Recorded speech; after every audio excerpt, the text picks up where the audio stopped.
Thanks for listening to the QPR podcast. Before we play the episode, we have a very small favour to ask you. We've been nominated for a Football Blogging Award in the Best Podcast category, and we'd really like to win it. But to do that, we need votes. If you think we deserve the award and you'd like to vote for us, here's how you do it. The first way is via Twitter, and you can do that and find the link by going to our website at qprpod.co.uk. Scroll down to the Football Blogging Awards button, click on that, press tweet, and your vote's counted. If you don't have Twitter, you can also do it by going to west12media.co.uk/awards. That takes you through and fill in the best podcast category. Thank you very much. Enjoy the episode. The QPR podcast is brought to you in association with partypoker.com. Sign up now using the bonus code QPRPod and Party Poker will match your initial deposit. QPR, QPR, Brisbane Rangers are on the up and up. QPR, QPR, now we're heading for European Cup. Hello and welcome to the QPR podcast. Older listeners may remember it as Open All Ours, and going even further back, Sinton on the Dock of the Bay. My name's Chris Charles, and alongside me tonight are two fellows who've appeared on all three incarnations. They are Paul Finney. All right. And Chris Mendes. Hello. Okay, before we begin, you can find us on Twitter at QPR Pod, Facebook under the new QPR podcast, and you can also listen on SoundCloud and iTunes. So, we've got a special guest on later, well, in about 5 minutes actually, Nedum Onuoha. But before we get him on, Paul, how's tricks? You were at the game on Saturday. I bet you wish you weren't. No, I was there Saturday, and yeah, it made a big effort to go there. Shame half the team didn't. No, it was one of them things, wasn't it? I mean, you can't. The Championship's going to throw you results like that, and the good thing about the Championship, which is different from the Premier League, is that you get a chance to rectify it pretty rapidly. Got a chance Wednesday, we got a chance Saturday, we can sort it out. It's not like last season when you're losing nearly all the time, and you look at every game and you think we're going to get spanked. Main thing is we get that out of our system. No one really knows why Green did what he did. I don't think but fair play, held his hands up. It's gone. We just got to forget about it, move on. We've got to stop this kind of every time we win, we're going to win the World Cup mentality. Alright, I know you can't win the World Cup in the Championship, but you know what I mean. We're the best thing since sliced bread. Then we lose, we're rubbish again, and everyone starts questioning Ramsey. It's a massive change going on in the club, and we've just got to go with it for at least 15 games to see how it's going to pan out, because we don't really know how this is going to pan out.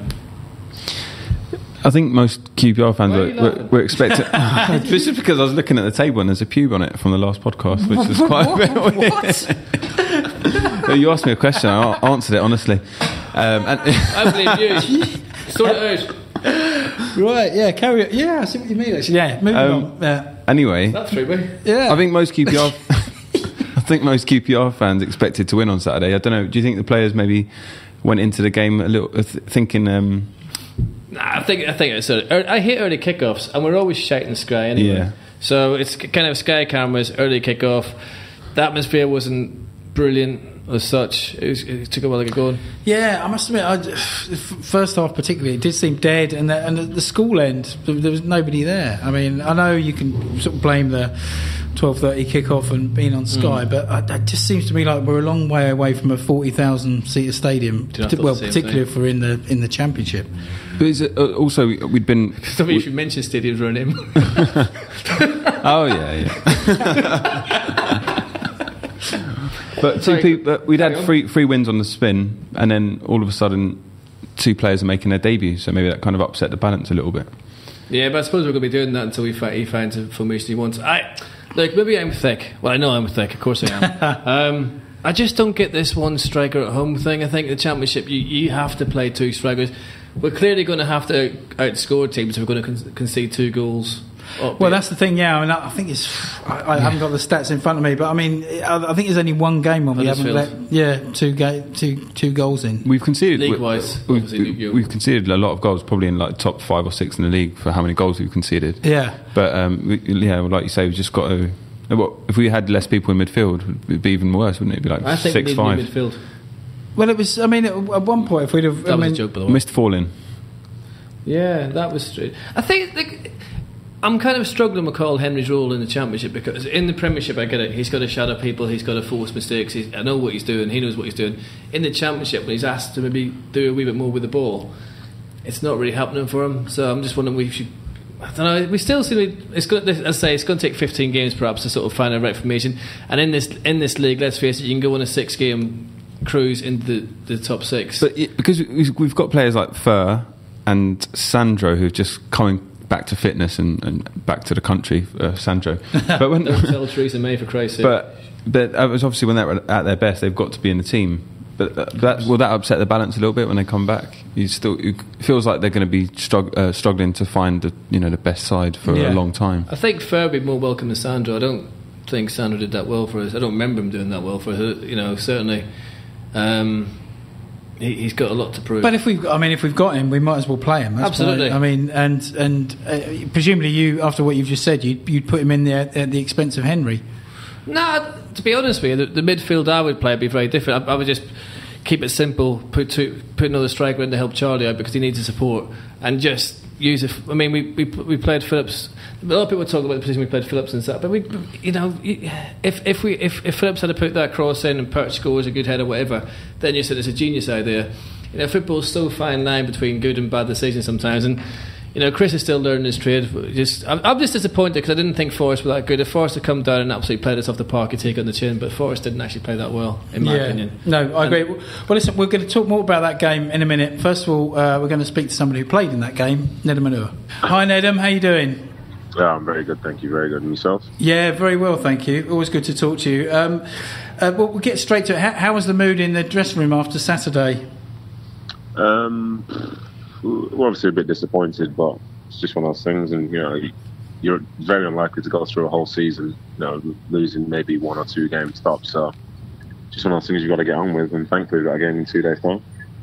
No, absolutely. That's what we've just been saying. Actually, I mean, how is it when? I mean, obviously, Rob Green gets the headlines for the wrong reasons. I mean, how do things pan out in the dressing room? Do you arm around the shoulder or just have a bit of a joke with him? No, to be honest, as I say, Rob's very experienced. Most of us are very experienced. You've been involved in games and situations like that before. So you don't take it personally. You don't make it personal with someone, because at the end of the day, they've not done it on purpose. If he would have done, then maybe we would have killed him. But yeah, he clearly didn't. So you can't be too downhearted, because at the end of the day, when you've made a mistake, and you don't need everybody to keep telling you that you've made that mistake. It's not going to change it, is it? No, absolutely. And I think when it came, I mean, I don't know if you agree, but on the first half, I don't think either team were particularly at the races. But second half, the crowd sort of got a bit more involved, and after Charlie scored, it only looked like there was going to be one winner. Yeah, it was in that sense. Just before the red card happened, I thought we were in control of the game, to be honest with you. They'd had a spell, but I felt comfortable. I think everyone was on the front foot. We were pushing them back a little bit, and things. It felt the way it's felt in some of the games that we've won so far this season, where you feel really comfortable and you think you might score 2, might score 3. But unfortunately, Rob just decided he forgot to play football and just did that. So never mind. Nedum, a lot of QPR fans expected some of our better players, including yourself, to leave in the transfer window, and there were reports, that you turned down and moved to Norwich. Was there truth in that, and was it something that you had to think about? There was some truth in it. It wasn't like Norwich got in contact with the club and said, we've made this offer, so we want to take him. Because QPR never spoke to me about it. It was just something I heard through, like a representative from QPR, from Norwich's side. Yeah. So it's just at that point there, it's just anything. It's not proper, if you know what I mean. It's not like a true line of communication. It's not the way that things would be done. So to say I turned it down, there wasn't really anything really concrete to turn down. It's just more an idea. Okay. Just more an idea, yeah. So, and I think for a lot of people, most of the stuff that we're reading in the press, that was our transfer speculation mostly. Because at the end of the day, you never really heard that the club had received a bid from someone and it had been accepted, did you? So, yeah. It's just pure fantasy for 2 months, which is just what everyone wants to read. Obviously, everyone at the club wants to be back in the Premier League. How do you compare this side with the one that went up 2 years ago? And do you think do you realistically believe that we can be in that top 2, top 6 end of the season? Yeah, I believe we can. I do believe we can. The squad's it's not got the same experience as a few years ago, but it's got just the same amount of desire, and there's some younger legs in there as well. You know, people are getting better every week. It's not like, say, a few years ago. I think some people, you know, they achieved their potential and they knew where they were and they knew how to play the game.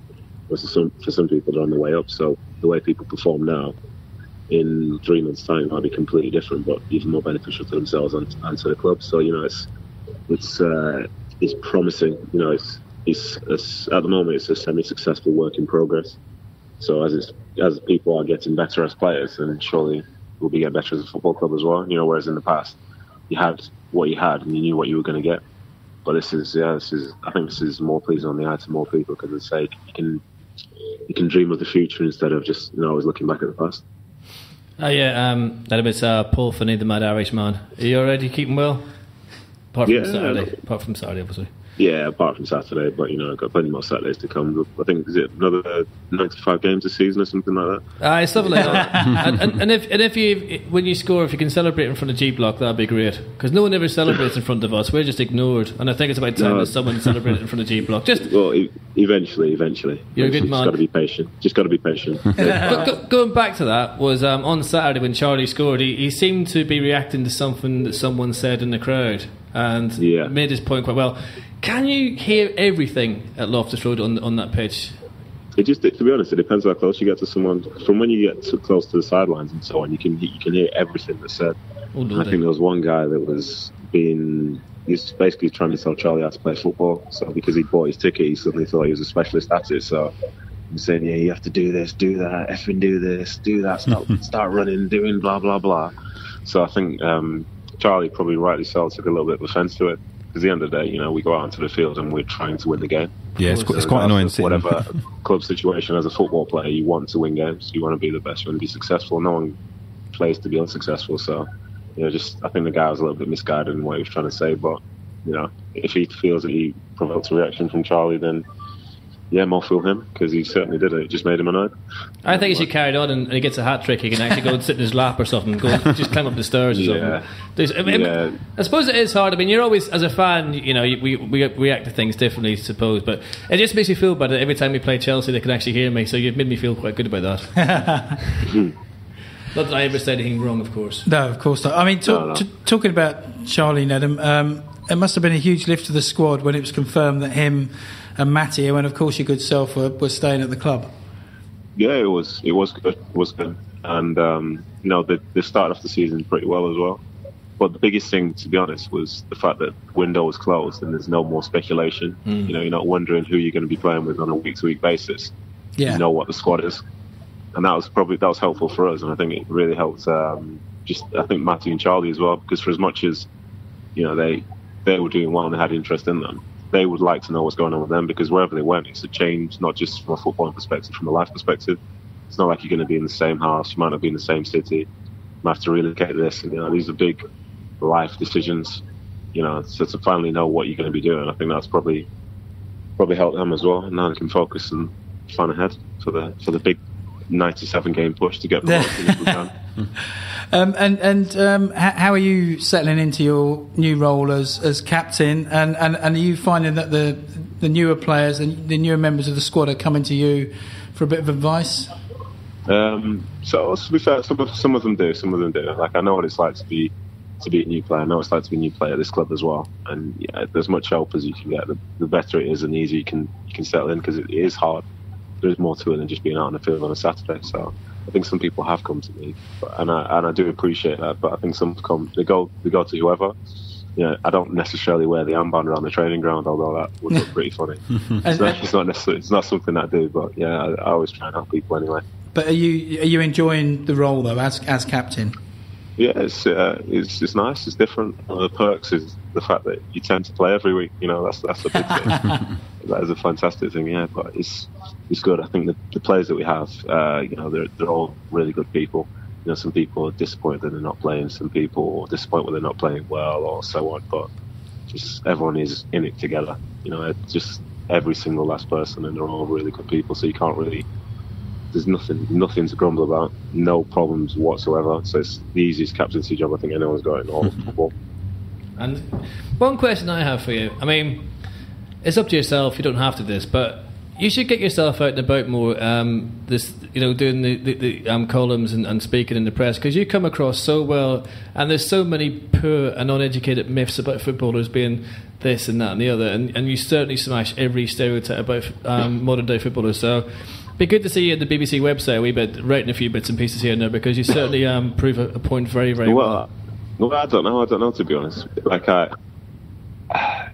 always try and say to people that it's not as simple and as black and white as it seems.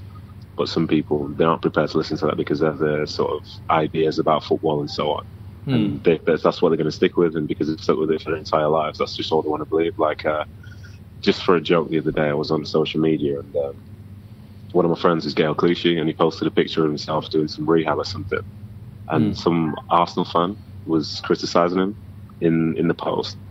And I was thinking, well, Gail's not been at Arsenal for 3-4 years now. Yeah. So I thought, let me just have a bit of fun with this guy. So I went onto his page to see who he was. He was like 18 years old or something. And he was calling Gail like a snake, this, that, and the other. And saying, so I said, oh, no, how come you say this? He's just trying to do whatever. And the person was like, no, it's because he left Arsenal. He left Arsenal, for the money and all this stuff. He didn't, he wasn't, it's not like he was even part of City's successful win side. He was just a bit part player. I hate him. I can't believe this, blah, blah, blah. And I was thinking to myself, so this is from 3 years ago. You're following him on social media. I'm thinking, why are you doing that? You're giving him all this abuse. And I said, well, at the end of the day, as we found out this season in QPR, and the clubs as well, it makes no difference if a player wants to leave, because at the end of the day, it's always down to the football club. So Sterling was sold, but John Stones was not sold. Chelsea could have put in a £100 million bid, and he was not sold. Yeah. So Gail leaving to go to Man City, Arsenal could have said no. So I said it to him. I laid out, I believe it to be the perfect argument. And then next thing he says, yeah, but he's money hungry, and who do you play for anyway? Your career's doing well and all this stuff. I just thought, oh my God, what chance have you got? I gave him all the chance, told him all the stuff he needs to know about football and how it actually works. But he's still set in his own way. So yeah, I mean, sometimes it's not worth writing about. People just aren't interested. All I ask for, this is me for the season as well as obviously promotion. One thing. Just if we score against Fulham as well, can we have a bit of a proper celebration? Like there was one from I don't know if you've seen it from, I think it was a Japanese league, where the guy pretends to bowl the whole team over. Like yeah. Have you seen this, Nedum? He gets no, 10-pin bowling. Yeah. He's like, can we do stuff like that just to really wind Fulham up? just mention the dressing room. You're captain, no pressure. Yeah, talk to yourself, fella. Yeah, just break any ties that we might have with any football club that we ever score against. Seems like a good idea. That bit I said about you getting your own blog on the BBC, that might spoil it a bit, but what the hell, We'll see in time. It's unlikely, but you never know. We're going to score. We have to score for them. I've never seen a score at Fulham. I have. I mean, win it for them. Sorry, we've got to win it for them. No pressure. No pressure at all. Yeah. Of course. Now, I was going to say before we go, when we spoke to you, I think you've been on twice. This is the second time. It's just the second time. Okay. But the last time you revealed that your nickname on the podcast, and since then. It's been chanted around the ground. I mean, we're quite chuffed with that. So you must be quite chuffed as well.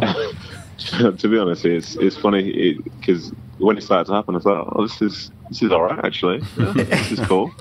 This is pretty cool. Yeah, I'm now the chief and all that stuff. But yeah, this is really interesting. As long as people actually remember my actual name, then so be it. Because if I have to sign something and I'm not writing the chief, and all of a sudden they freak out and don't know who it is, that's not ideal. But yeah, the rest of it is pretty cool. Excellent. Well done for that. I mean, it's better than my nickname, which I won't repeat on air because it's a bit rude. But listen, best of luck tomorrow, mate, and best of luck on Saturday. It's a real toughie away on Saturday, so best of luck, fella, and hopefully we can have a good season. Whatever happens, that's all we care about, is having a good season. Promotion comes and goes. As long as we have a settled club and we have the people like you in the dressing room, we'll be fine. Yeah, no, absolutely. I echo that. And I mean, it just before we go, it does what does strike me that the squad seems quite together, which maybe wasn't the case in recent years. Yeah, people chuck the cliches out, and when they speak to the press and say we are together and all this stuff, blah blah blah. But it's a completely different setup now. There are a lot of younger players who are out to prove themselves, and they know that you can only really do well. You can only do as well as the people that are around you. So instead of taking away from somebody, everyone trying to gives that little 1% extra that's going to help a teammate, it's going to help them, and then before you know it, success will be there for all of us. That's really good to hear, mate. Really good to hear. All right, well, yeah, as echo what Paul said, good luck for the rest of the season, and hope we bounce back on Wednesday. Yeah, of course. Always a pleasure. All right, Cheers, mate. Nedum. That's Take a care. big man. Cheers now. Bye-bye. Bye. It sounds, I suppose you wouldn't expect him to say any less than that, but it sounds like that they're moving on, and which is good. Now, I mean, Rob Green obviously is going to miss Wednesday's game. His deputy didn't look that comfortable to me on Saturday. No, the second goal certainly wasn't good. The penalty, I mean, it's always horrible to come on and get a penalty. No, absolutely. I often wonder, like, the substitution did surprise me. We took off one of our better players, and Luongo, yeah. yeah, and that surprised me a wee bit. But could he have saved the penalty? No. Could he have saved the second goal? Yeah. It's not. I think we've always had such a strong tradition of goalkeepers, haven't we? Through the years, we've always had quite decent. All right, Bancoldi and everything else. We're going to say I know all that, but he's going to need games. It must be hard because when you've got someone like Green ahead of you, you're obviously desperate to get on the pitch, and perhaps he tried too hard, and by doing so, perhaps let himself, his game plan, go down the tube a little bit, because that second goal he could have stopped. Yeah, I mean, But we've got to support him. I mean, at the end of the day, we've got of course, yeah, absolutely. But I mean, I'm putting it down to nerves. I mean, the fact, I know you should always be prepared to come on, but what keeper really thinks they're going to come on No, exactly. midway through a game? Exactly. I wasn't even allowed to play when everyone else was half dead. Right, carry on. No, but I he looked nervous to me. He also looked quite small for a goalkeeper. It's all relative. I'm sure he's probably upwards or height-wise. Yeah. I mean, I don't know exactly what his height is. Huddersfield fans really rate him. Yeah. I mean, to be fair. Yeah, he did get down. He saved one well low to his left after we'd gone 2-1 down. So, maybe it's a little blip on his count. But yeah, again, Rob Green. I know, Green received dog's abuse from quite a few people on social media. Just slightly. I know he's been prone to the odd ricket, but he's also kept us in quite a lot of games with some really good saves. So his kick is not great, as simple as that. It never has been. Yeah. So. If Smithies plays against Blackburn, pulls off string of unbelievable saves and keeps a clean sheet, what happens to the keeper's place? Well, that's probably what he needs. He needs a good start. One of them first minute saves around the post, and then have an evening where he turns into I don't know, a world class goalkeeper. I don't know. Maybe our expectations of players are too. We went through the whole thing, and of signing we had Green and we had Cesar. Yeah. You know what I mean as well. And it's kind of like we had these Hardy paired. Now kids are coming in. What you forget in football, you've got to give people a chance, and you've got to give him a chance to earn his score. And I think hopefully he will. Because we can't really afford to have too many home defeats, because that's the one thing that will make our season good or bad.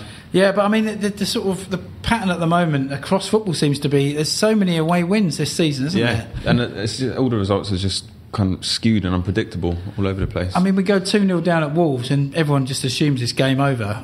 We come away from that and win, and could have won a lot more convincingly. Yeah. Forest, like I say, it looked to me like after a sluggish start. I mean, that was the thing. Nobody seemed really up for it. The fans, the players, everyone just seemed to be a bit hungover. I don't know. I don't know if it's the early start. I mean, we don't generally do work that well on telly either. I think 12 after then 12 o'clock kickoffs and just ridiculously early. Stupid. Yeah. I know both you guys work for TV and football and everything else. There's nothing you can do about it. But it's just ridiculous, as is us having to play Middlesbrough on a Friday night. Oh, yeah. It's just... Oh, I agree. I'd rather have like a 9 p.m. kickoff, which I have in Spain and Portugal. Well, I think Can you imagine 9 p.m. kickoff on Loftus Road? Yeah, okay, Chris. We'll run that by the place and see what they say. Yeah. Well, everyone's tigers out the Springbok or whatever. Yeah. But I think overall it's been a topsy-turvy season. But overall, I think we're still at the beginning of the season. I didn't think we'd be in 7th, but obviously we didn't think we'd be keeping Charlie Austin either. But as we said earlier on before we came on air, I mean, one win and you're up into the top 3 again, aren't you? But at the end of the day, the main thing this season was always not to get relegated. It was about the restructuring of the club, which is still going on behind the scenes, and about not going down. I mean, Wigan went down with quite a decent score, that has to be said. So it can be done once you get in that rot. The rot's been stopped. It's 15. I keep saying it. 15, 16 games is going to tell us how the season's going to go, and we should finish in the playoffs. And realistically, with the squad we have, if we keep the players, would you now say if we're 6th, the next thing's going to be, of course, Newcastle sniffing around us today. We're sick. £6 million is we wanted 15 for him. Yeah, we're not going to get like £9 million worth out of him until January. We'll put on some sell-on clause or but something that like is, as the chief just said. I mean, these stories just get mad. That's been plucked out of thin air. That £6 million. Someone said, well, they won't get 15 million because they won't. But, I mean, someone's just you come up with £6 million. To be fair, Chris, what's happened to us is if it was us buying the player, we'd just go in and spend the money. Yeah. But because everyone's cottoned on the idea that the contract's nearly done,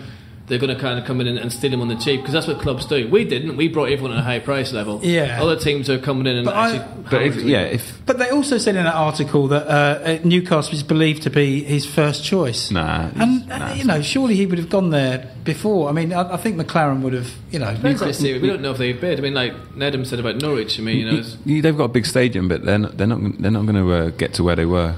Anytime soon. No, exactly. And as far as I understand it, I mean, Charlie's obviously a big family man, and ideally wanted to stay within the sort of London southeast area, and Newcastle's about as far as you can get. So and also his favourite florist isn't up there either, and he should remember that before he moves in. I mean, to be honest with you, I think he knows that we all know Newcastle. No one knows what's going to happen to Newcastle. It's certainly a strange old club, and he'd be better off to banging the goals in for Rangers, and maybe even if we go back up against stay with us, or get a decent move.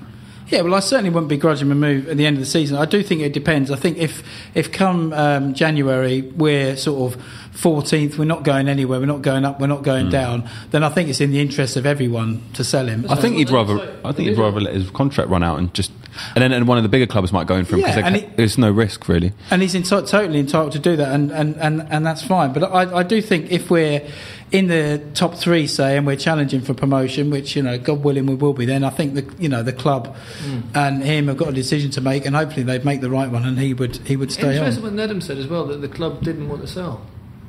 Despite all the press reports and everything, he said the difference being we didn't actually want to sell the players as well. So that's interesting and quite confident. Yeah, that's true, because I mean, if we were that desperate for the money, if we put the 15 million price tag on the 12 million that was bid by Leicester, which as I understand that's the only firm bid, then we would have accepted that surely and thought, well, we've got him off the wage bill. But I mean, before we go on to the R's end. I was just going to say, do you think we've set the bar too high now? Because at the start of the season, I was with you, avoid relegation, that's the main thing. I thought you were talking about the podcast then. Oh, right, yeah. I think your joke about that has killed anything we've had. Oh, yeah. Oh, God. Oh, he's pointing to the offending item on the table. Probably, did you have a good holiday, Chris? Yeah, by the way? very nice, yeah. You seem very vibrant. And you're not jet lagged, are you? No. Okay. It's only in Italy. Okay, no, that's fair. But I was going to say, have we set the bar too high? As in terms of, at the start of the season, expectations for most sane people were just to stay up, consolidate. Then when we keep hold of Charlie, we keep hold of the likes of Fur and Matty Phillips, the Chief. People are talking about promotion. Even the players, like Matty Phillips, tweeted about promotion. The Chief said there that they, that they were going for that. Is that a realistic target? I think so. If the players believe it, then why not? Yeah, they seem pretty confident they can do it, and you rarely see teams kind of talk their chances up of promotion when they don't believe they can do it. The thing is, as I've said before, and no one ever listens to me, and I don't blame them because I talk a lot about shade, but in football you take your chances and you take what football gives you, and if we're due to go up, we're due to go up. It's how you act when you get promotion is the big challenge to keep. And the last few seasons we've massively failed. This time I don't think we will. I think there is sensibility at last at Loftus Road, and that will help. I'd be surprised, if I'm honest, if we finish in the top two, and I think finishing in the top six would be really quite impressive. I'd massively take that. Okay, right, well, gentlemen, we've come to the R's end of the show. Speak for yourself. Chris, do you want to start us off? Yeah, I just think it's a really good time to be playing Blackburn, because they've been pretty terrible recently. So it's like Finney said earlier. Really, it's one of those games where it seems like everything was going right on Saturday until right at the end, and it's just kind of like a crazy twist. But just only 3 days. Next game, I think we'll win. Finney? 3 points. Easy. First of all, I've got to apologise to Noel, who came over from Brisbane to sit beside me on Saturday, and I feel that's sorry a long for way that. to come to sit beside you. It was a wee bit, innit? I thought that I felt really embarrassed. I felt like I should buy him something like a house or something. So what happened? Well, we lost. I see. Sorry, I thought you didn't turn up or something, or you sat in there somewhere else. Anyway, sorry about that, Chris. And it wasn't one of the better games, but hopefully, Noel, you'll get over it again, big man, and we'll have a proper drink up this time. One thing I have to discuss, and I don't know if you were going to discuss it, so I might be stealing your thunder. I don't know. Is about Wrong Springer. Yes, no, that was on the list, but I assumed you were going to do it. So yeah, carry on. Okay. It's sad because Terry obviously has been one of our long-serving employees at the club, and there's a really nice person as well, and he was a lovely fella. The family were QPR to a core, his brothers. I mean, it's just really, really sad, and I just want to pass my sincere condolences to the family, because they must be going through. I know how close they were, and it's a real bad loss for them. So I'm sure we all do that as well. Absolutely, yeah, absolutely. Well, my one was. It was just the Football Blogging Awards. I don't know if anyone's noticed this, but there's awards for best podcast, best football blogger, best this, best that. So no prizes for what I'm suggesting people. What's that? You're asking people to vote for us, are you? Well, I just noticed that it wasn't me. I think it's David's doing, but a few people have been in touch. So if you do fancy going to footballbloggingawards.co.uk, giving us a plug, help yourself. Equally, if you want to go for somebody else, no, you should vote for us, because how many podcasts can do one from the House of Commons, for instance? Yeah. How many podcasts can have an Argentinian footballer saying "cooking on gas"? Yeah, absolutely. There's a serious thing here. That's true. That's the last time I saw you, Paul. We were unsuccessfully trying to blag our way into the House of Commons bar, didn't we? That was a good. I mean, and equally, not because we're on it, but because Alan Johnson was really good when we spoke to him. You get arrested for filming in there, so he did well to do a podcast. Chris was certainly tested at the arrested. Thanks, I tell you. No, but it's well worth a listen. He was a very interesting guy, and he certainly knows his stuff about QPR. But yeah, that's all we've got time for. So vote for us. And vote for us. Yeah. There you go. We're much better than any political party. Sod them. Just vote for us instead. Absolutely. We could do with a new left winger though. Okay. Oh dear. Jeremy. I was waiting for your Corbyn joke. Yeah. Okay. Well, thanks for listening, everybody. And we've been Open All Ours. No, we haven't. We've been the QPR podcast. Speak to you soon. Bye bye. With an apostrophe. Brilliant. Well done. QPR. Richmond Rangers are on the up and up. QPR. Now we're heading for European Cup. This podcast is a West 12 Media and Burble Media production.